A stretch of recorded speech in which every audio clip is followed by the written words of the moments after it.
যে তুমি আলো দিতে প্রতিদিন সূর্য ওঠাও, তাদের মার্জনা করো তুমি, পাথরেও ফুল যে ফোটাও। জীবন মরুতে করুণা ধারায় ঝরো প্রভু, মঙ্গল দ্বীপ জেলে অন্ধকারে দু চোখ আলোয় বলো তবু যারা বিশ্বাস করে না তুমি আছো, তাদের মার্জনা করো প্রভু।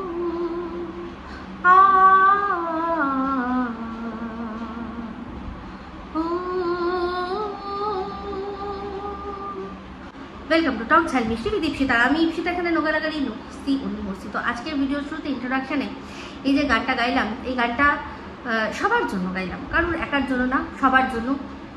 যারা ভগবানকে বিশ্বাস করেন বা বিশ্বাস করেন না, তাদেরকেও আর কি আলোর পথে আনানোর একটা গান। তো গানের প্রত্যেকটা কথা ভীষণভাবে সত্যি। তো একটা কথা আমি গতকাল রাতের লাইভে সবার সাথে আলোচনা করছিলাম, যে যেখানে মানুষ পৌঁছাতে পারে না, সেখানেও কিন্তু কি পৌঁছে যায়? প্রার্থনা পৌঁছে যায়, দোয়া পৌঁছে যায়, প্রেয়ার পৌঁছে যায়। আমি সশরীরে না পৌঁছেও কিন্তু আমার যে দোয়া, যেটা আমার ভেতরে রয়েছে, সেটা আমি পৌঁছে দিতে পারি। সেই জন্যই সবসময় দেখবেন ডাক্তাররাও যখন চিকিৎসা করে একটা কথা বলে, যে আমি আমার চিকিৎসা করলাম, চিকিৎসা চলছে, কিন্তু তার সাথে সাথে আপনারা দোয়াটাও করুন, প্রার্থনাটাও করুন, আর প্রেয়ারটাও করুন, কারণ সেটাও কিন্তু সমভাবে প্রয়োজন রয়েছে। তো আজকে এখন ভিডিওটা কি নিয়ে হচ্ছে বুঝতেই পারছেন, যেটা এই যে এখনকার এই ঘটনা। সবার আগে বলি যে নিরন্তর প্রার্থনা করে চলেছি শুভদার জন্য, যতক্ষণ না ওনাকে দেখবো যে উনি হেঁটে হেঁটে হসপিটাল থেকে বাইরে বেরিয়ে, মানে শুনবো আর কি, দেখতে তো পাবো না, যাই হোক শুনবো যে উনি হেঁটে, নিজের পায়ে নিজে হেঁটে গাড়িতে বসে নিজের বাড়িতে ফিরেছেন, ততক্ষণ অবধি প্রার্থনা আমার নিরন্তর চলবে। তো এখন বিষয়টা হচ্ছে গিয়ে সন্দীপকে অনেকে অনেক কথা বলছে, কি তার মধ্যে হচ্ছে বেঈমান বলছে। তার কারণ হচ্ছে যখন সন্দীপের দুর্দিন ছিল, তখন সন্দীপের পাশে এসে যে দাঁড়িয়েছিল, সে তার হাজবেন্ড এখন অসুস্থ, তাহলে কেন সন্দীপ তার পাশে যাচ্ছে না? ঠিক আছে, অনেকে অনেক প্রশ্ন করেছে। তো যাই হোক, একটা জিনিস দেখলাম যে আজকালকার যুগে মানুষ পাশে দাঁড়ানোটাও, কিন্তু মানুষের পাশে দাঁড়ানোটাও, সেটাও কেউ কন্টেন্ট করে বিক্রি করে তার দামটা তুলে নেয়, যে আমি তোমার পাশে এসে দাঁড়িয়েছি, তার দামটা আমি তুলে নিচ্ছি। তো যাই হোক, গতকাল রাত্রে না, আজকে ভোরবেলার দিকে আমি আমার 1 বছর পুরনো একটা লাইভ আপনাদের সাথে শেয়ার করেছি। আপনারা সেই লাইভটা দেখেছেন, সেই লাইভটা যদি দেখে থাকেন, তার মধ্যে সব কথা পরিষ্কার। এই যে এতদিন ধরে আমি যে কথাগুলো বলছি, আজকে সেই 1 বছর আগে যখন শুভদা অসুস্থ হয়েছিল, তখন আমি শুভদার ওয়াইফের পাশে গিয়ে দাঁড়িয়েছিলাম, তখন আমি কিন্তু বলিনি, কিন্তু তার মুখ থেকেই আপনারা কথাগুলো শুনলেন। সে বলছিল যে তোমার ভিডিও আমার ভিডিও, তোমার সাথে আমার, মানে তোমার কন্টেন্ট তোমার, তুমি ভিডিও টু ভিডিও করো, তোমার ব্যাপার, আমি যেরকমভাবে ভিডিও করি সেটা আমার ব্যাপার। তোমার ভিডিওর মধ্যে আমি কেন যাবো? আমার ভিডিওর মধ্যে তুমি কেন আসবে? তাই না? আমরা আমাদের কন্টেন্টে কেন আসবো? আমরা দুজনে যেরকম, তুমি তোমার মতো ভিডিও করো, আমি আমার মতো ভিডিও করছি, এটা তার মুখ থেকে বেরিয়েছিল। সেটা কেন আমার আজকের ডেটে মনে হয়, তার হয়তো ধারণা এটাই ছিল যে এই যে তার ডাকে আমি তার পাশে গিয়ে দাঁড়ালাম, তার এরকম দুর্দিনে, এই রাত্রে, মানে এইরকম রাত্রে, হ্যাঁ, এত কিছু মাথায় করে, কারণ আজকের ডেটে দাঁড়িয়ে দেখছি যারা এসে পাশেও দাঁড়াচ্ছে, তারা কিন্তু তাদের সমস্ত, মানে সব কুল রেখে তাদের সুবিধা অনুযায়ী এসে পাশে দাঁড়াচ্ছে। আমি কিন্তু সমস্ত অড সেগুলোকে ম্যানেজ করে নিয়ে পাশে দাঁড়িয়েছিলাম। সেই রাত্রিবেলা আমি কালকে যখন দেখলাম, তখন আমি আবার মনে পড়ে গেল, আমি গিয়ে পৌঁছেছিলাম তখন 12:30টার সময়। তো 12:30টার থেকে ভোর অবধি, 4:30 না কিরকম বাজা অবধি, মানে ভোরের আলো ফোটার আগে অবধি থেকেছিলাম। তাহলে সেক্ষেত্রে আমি কিন্তু টাইম দেখিনি যে আমার এই সময় সুবিধা না অসুবিধা। আজকে সে তার জন্য যথেষ্ট খেসারত আমাকে, আমার হাজবেন্ডকে, আমার ছেলেকে, মেয়েকে পেতে হয়েছে। আজকে সেই রাত্রে যদি আমার মেয়ে, আমার ছেলেকে না রাখতো আমি কিন্তু যেতে পারতাম না, বা আমার বর যদি আমাকে না নিয়ে যেত আমি কিন্তু সেই রাত্রে পারতাম না। হ্যাঁ, সকাল হতো, তারপর আমি গিয়ে দেখা করে আসতে পারতাম যখন পাবলিক ট্রান্সপোর্ট চালু হতো, কিন্তু তার আগে তো পারতাম না। আর ওই রাত্রে একা একটা মহিলার পক্ষে ওলা উবের করে যাওয়াটাও একেবারেই সেফ নয়, আপনারা ভালো করে জানেন। তো সেক্ষেত্রে দেখুন তার কি ফল আমি পেয়েছি, সেটা কি সন্দীপ চোখে দেখেনি? আজকে যারা সন্দীপকে এত রকমভাবে এত দোষারোপ করছেন, আমি শুধু অবাক হয়ে যাচ্ছি। হ্যাঁ, যারা সন্দীপকে প্রথম থেকেই দু চোখে দেখতে পারে না তাদের কথা ছাড়ুন, তারা তো বলবেই, তারা মানে যেহেতু তাদের অপোজিট, মানে সন্দীপের অপোজিটে যে দাঁড়িয়ে আছে তার আর কি লিগাল ওয়াইফ, তারা তাদের কমিউনিটিতে উঠে উঠে পরিচিতি পেয়েছে, তারা তো বলবেই। কিন্তু যারা সন্দীপকে একসময় সন্দীপের সাপোর্টার হিসাবে গণ্য ছিল, তারাও কিন্তু সন্দীপকে নিয়ে জানয় তাই বলছে, এটা আমি শুনছি। তো তার সেই প্রসঙ্গে একটা কথা উঠে এসছে, সেটা হচ্ছে গিয়ে সেই কথাটাই যেটা ওর দিদি বলেছিল, যে এরা হচ্ছে সেরকম যারা উপকার করে তাদের আর কি তাদের সাথে বেইমানি করে। তাহলে যদি সেইটাই হয়, সেম রক্ত কিন্তু তাই সেই দিদির মধ্যেও রয়েছে। তো সেই দিদিও কিন্তু তার মা বাবার থেকে জন্ম পেয়েছে, অবশ্যই সেটা পৃথিবীর সবচেয়ে বড় উপকার বা পৃথিবীর সবচেয়ে বড় দান। তো সেখানে দাঁড়িয়ে তার কথাটা কতটা যুক্তিযত, সেটা যারা সত্যিকারের বোঝে বা সত্যিকারের যারা চিন্তন মনন আর কি দুটোই তাদের একসাথে কাজ করে, তারা কিন্তু বুঝতে পারবে। তো সেই মেয়ে দিনের পর দিন কি হয়েছে না, ওদের বাড়ি থেকে কন্টেন্ট নিয়েছে, সেখান থেকে লাখ লাখ টাকা ইনকাম করেছে। তো তারপর তার যখন পোষায়নি, তখন সেই পুরো দোষটা কার ওপর, যে এরাই এরকমভাবে কি না, এরা বেইমান, কি বেইমানি করেছে সে তো ভুলেই গেছে। সেই দিদি যেমন ভুলে গেছিল যে যখন কলকাতায় সে শিফট করলো, এই ভাই আর মা বাবা ছাড়া ওর সো কল্ড ভালোবাসার মানুষ তাদের কেউ একজনও পাশে এসে দাঁড়ায়নি। তো বেইমান কে হলো, সন্দীপ না তার বায়োলজিক্যাল দিদি? একটা জিনিস, মানে একটা দেশলাই থেকে শুরু করে মাথার বালিশ অবধি একটা মেয়ে যখন সংসারে এসছে তার কি কি লাগতে পারে সমস্তটা গুছিয়ে গুছিয়ে শিলাদেবী দিয়েছেন। আর সেটা কি করেছে, তার সন্দীপ গিয়ে তার দিদির হাতে তুলে দিয়েছে। তার দিদির শাশুড়ি যখন অসুস্থ, একা হাতে সন্দীপ তাকে সামলেছেন। দেখুন, পয়সা দিলেই যদি সবকিছু হয়ে যায় তাহলে তো হয়েই গেল না, তাহলে তো পয়সা দিয়ে বিচার করলে তো মানুষের সাথে মানুষের সম্পর্কের কোনো দামই থাকবে না। তো তার অবশ্যই তার দিদি বা তার জামাইবাবু তার শাশুড়ির প্রতি টাকা পয়সা খরচা করেছেন, কিন্তু যে গিয়ে দাঁড়িয়ে একটা জিনিস দেখা করা বা তার টেক কেয়ার করা, যেটুকু যা দরকার সন্দীপের পক্ষে যেটুকু সম্ভব সেটুকু তো সে করেছে। সেই জিনিসটা মানুষ ভোলে কি করে? এক বিন্দু, আপনারা বলছেন না যে এক বিন্দু যদি কোনো মানুষের দ্বারা উপকার পেয়ে থাকে, তাহলে সে ভোলে কি করে? তাহলে এই মানুষগুলো ভুলছে কি করে?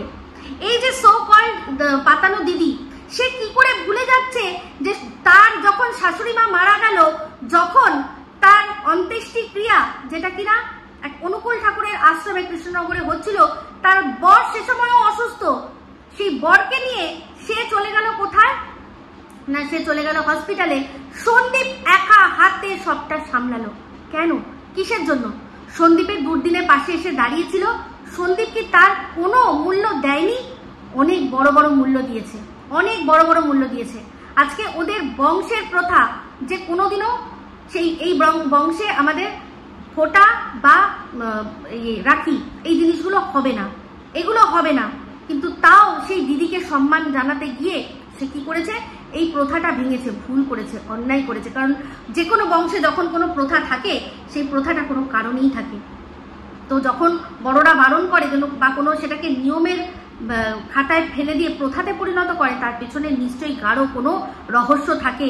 সেই জন্যই আর সেই প্রথা ভেঙেছে, আজকে সন্দীপকে অবশ্যই ভুগতে হচ্ছে। সন্দীপেরও প্রচুর দোষ রয়েছে, আমি বলছি তো, সন্দীপের প্রচুর দোষ রয়েছে, প্রচুর দোষ রয়েছে।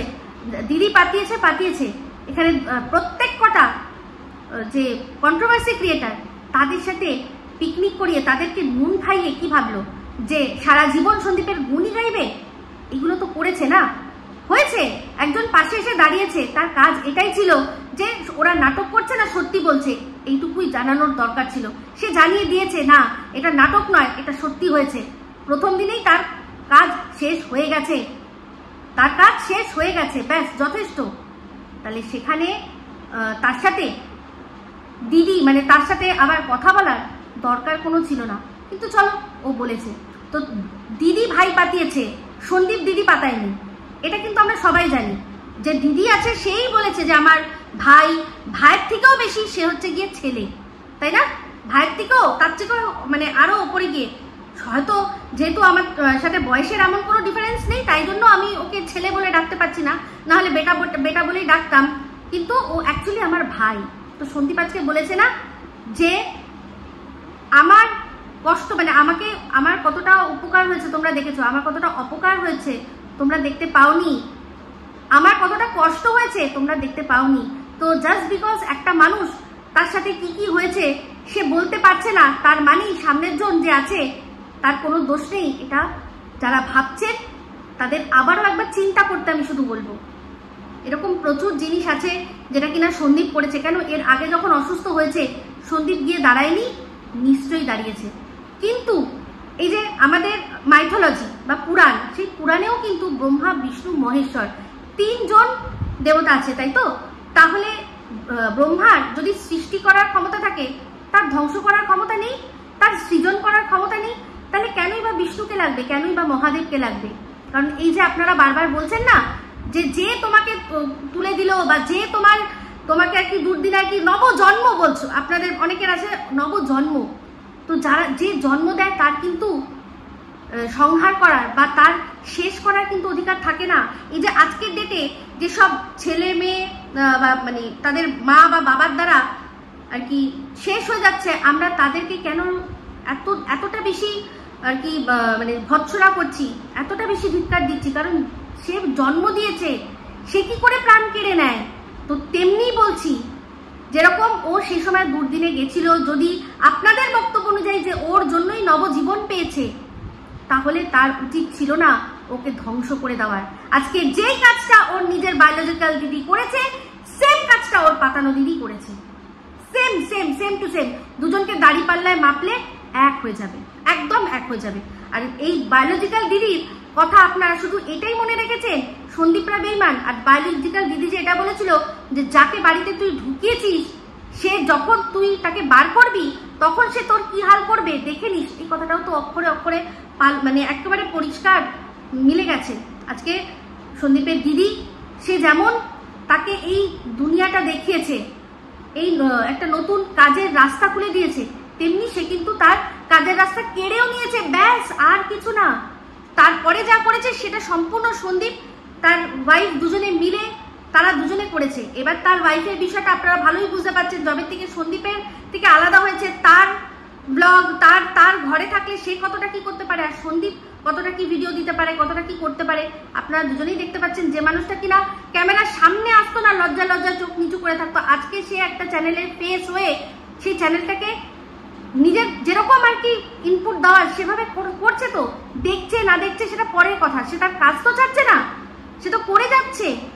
তাহলে সেই যেরকম ওর বায়োলজিক্যাল দিদি চ্যানেল দুটো করলো, সে দুটোকে দিয়ে ইনকাম হলো, তার যখন মনে হলো হঠাৎ করে সে ছিনিয়ে নিল। সে চিন্তাও করলো না যে একটা বাচ্চা সদ্য জন্ম হয়েছে, তার রাগ কি কারণে, যে বাচ্চাটার ফেস কেন অন্য চ্যানেলে রিভিল করে দেওয়া হয়েছে, সেই জন্য রাগ। সে তৎক্ষণাৎ একদম চুটকি মেরে নিয়ে নিল যে ঠিক আছে তোরা খুব বেড়ে গেছিস, আমাদের ছাড়া তোদের চলে যাবে, চল তোদের এমন অবস্থা করব, আমাদের হাতে পায়ে তোরা ধরবি যে না জামাইবাবু দিদি আমাদের অন্যায় হয়ে গেছে, ক্ষমা করে দাও।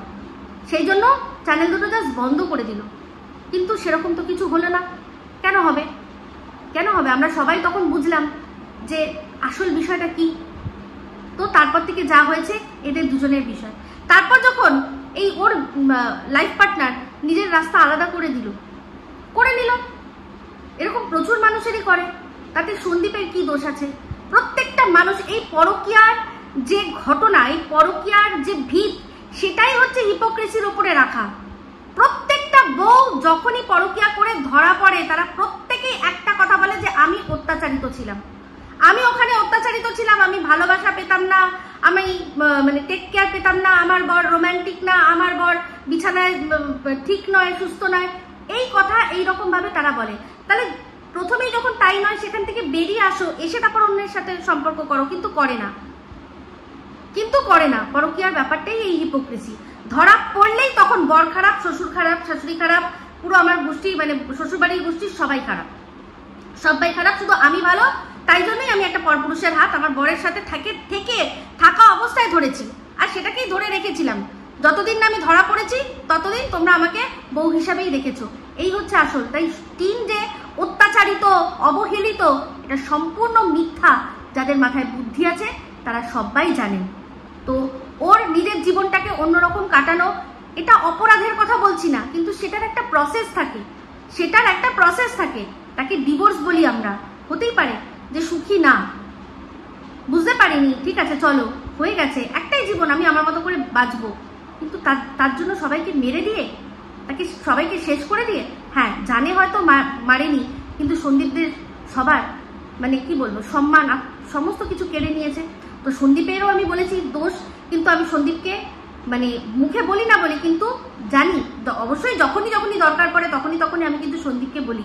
এই যে আমি আমার লাইভেও আলোচনা করছিলাম যে ও তখন এই দিদির দমে এমন ফুললো, দিদি সবাইকে মেরে কেটে দেবে, ভাইকে একদম এমনভাবে আগলে রেখেছে, এমন মেরে কেটে দেবে, সেই সময় ও এমন একটা ভাব করলো যে সারা দুনিয়ার কাছে মনে হলো যে ওরই দোষ আর ওর বউ হচ্ছে ভিকটিম, যেখানে কিনা অ্যাকচুয়ালি ওর সাথে অন্যায়টা হয়েছিল। ও নিজেকে এক্সপ্রেসই করতে পারলো না, মাথায় চাটি খেলো, মাথায় চাটি মেরে ওকে যা করালো ও করলো। আর যদি সন্দীপ বলে যে আমার ক্ষতি হয়েছে, অবশ্যই তাকেও তার নিজের ভাগটা নিতে হবে, কারণ তালি এক হাতে বাজে না, তালি দু হাতেই বাজে। তো আজকে আমি দেখছিলাম একটা ভিডিও, সেটা কার বলুন তো, অনেক দিন পর পাশের দেশ থেকে স্লেভ, বাবারে আমি দেখছি স্লেভকে দিয়ে তো এই কিমা দিদি জাস্ট ভিক্ষা করাচ্ছে। এটা কি ধরনের কথাবার্তা যে তোমরা সবাই পাশে থেকো, তোমরা সবাই হেল্প করো, হসপিটালে আছে বুঝতেই পারছো, খরচাপাতির কথা, লজ্জা করে না রে কিমা? বরকে বেচতে বসেছিস তুই, নাকি এবার বর বেচুনি বলিস একজনকে, তুই কি করছিস? বরের অসুস্থতা বিক্রি করেছিস। এখন যদি কোনো মানুষ তোকে হেল্প না করে তাহলে তোর বরের চিকিৎসা হবে না চিকিৎসা? তাহলে এরকম ভাবে মানুষের কাছে ভিক্ষা করছিস, তোর লজ্জা করে না?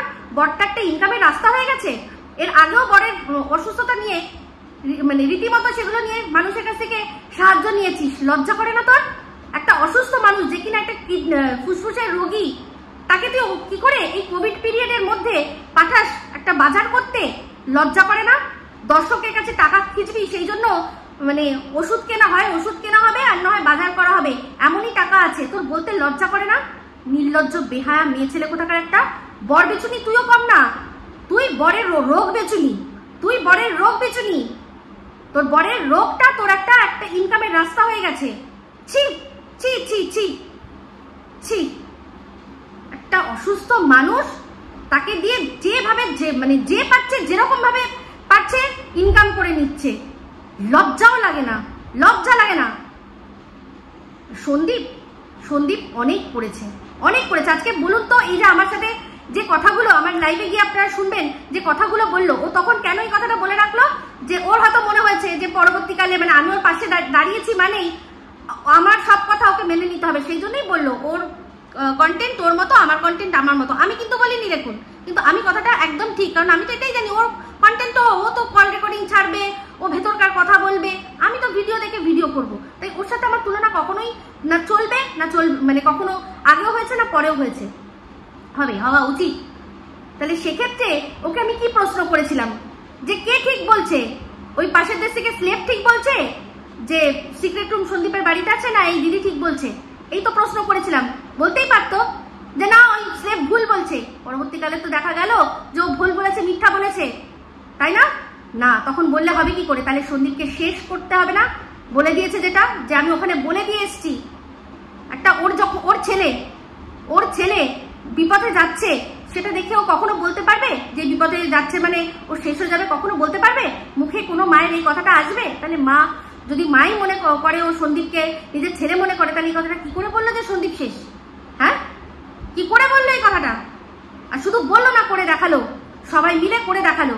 আজকে বলে রাখছি আপনাদের, পরিষ্কার শুনুন, শুধুমাত্র এই পিউ পিউ পিউ করে ও সন্দীপ আর আমাকে দুজনকে শেষ করার চক্রান্ত করেছে। আমরা নয়, ও অকৃতজ্ঞ, শুধু নয়, ও কৃতজ্ঞ সন্দীপের বাড়িতে গিয়ে নিজের চ্যানেল গ্রো করেছে, ইনকাম করেছে। সন্দীপের আর সন্দীপের বাচ্চা, সন্দীপের মা বাবাকে দেখিয়ে দেখিয়ে লোকের কাছ থেকে টাকা নিয়েছে, লোকের কাছ থেকে টাকা নিয়েছে। সেই জন্যই আজকে পাশের দেশ থেকে কেন এই কথাটা বলাচ্ছে ও, যে ওকে টাকা দিয়ে হেল্প করতে? পাশের দেশে তারও এটার মধ্যে হিস্সা আছে, অবশ্যই আছে। সেই জন্যই তো বলেছিল যে অনেক নাকি টাকা সন্দীপের কাছে গেছে, কিন্তু সন্দীপের কাছে কোনো টাকা যায়নি। ওর এই দিদিও বলেছে আর সন্দীপ নিজেও বলেছে, আমরা সবাই জানি। তাহলে টাকাটা মাঝখান থেকে গেল কে? কে হ্যান্ডেল করছিল টাকাটা? ওই দেশ থেকে এই দেশের টাকা কে হ্যান্ডেল করছিল? কে খাটাল মারি নিয়ে গেছিল? তার কাছেই সব টাকা গেছে। এটা পরিষ্কার, এটা একেবারে পরিষ্কার। আজ এখন আবার টাকা চাইছে অসুস্থ মানুষটাকে দেখিয়ে, সবাই মিলে আর কি সেটা নিয়ে বাঁকড়া করবে। ছি ছি ছি ছি ছি, এই মানুষের পাশে দাঁড়ানো, এটা মানুষের পাশে দাঁড়ানো। কৃতজ্ঞতার কথা বলছে, এই কৃতজ্ঞ সন্দীপের বাড়ির থেকে অনেক কিছু পেয়েছিল, অনেক কিছু সন্দীপের বাড়ির থেকে পেয়েছিল। সেই সমস্ত মানে এক মুহূর্ত মাথায় আসলো না যে ভাই ওর একটা ছোট বাচ্চা আছে। আজকে সবচেয়ে বড় ক্ষতি সন্দীপের, ও কি করতে চাইছিল? ওর বাবা মায়ের সাথে সন্দীপের ঝগড়া লাগিয়ে দেওয়ার চেষ্টা করছিল, বাবা মায়ের চোখে ছেলেকে মানে খারাপ করে দেওয়ার চেষ্টা করেছিল। আজকে চিন্তা করে দেখুন তো, যখন এই সিক্রেট রুম নিয়ে কথা হচ্ছে, তখন এখানে এই যে আমাদের ঝুনো নারকল, সে কি বলছে? বাচ্চার বাবাকে নিয়ে, ঝিউকে নিয়ে নানা কথা বলছে। আর সন্দীপের বাবার চ্যানেল থেকে তারই চ্যানেল প্রমোট করা হচ্ছে, তাকে বিচক্ষণ বলা হচ্ছে। কিসের জন্য? কোন বিচক্ষণতা সে দেখাচ্ছে? তার ছেলেকে শেষ করে দিয়ে আজকে ওর বাড়ির থেকে সব কথা, বাবার সাথে ছেলের কথা নেই, এই কথাটা কে জানতে পারে? কে বলতে পারে এই কথাগুলো? বাবার সাথে ছেলে, বাবার সাথে মায়ের পুরো সম্পর্ক নষ্ট করে দিতে চেয়েছে এরা।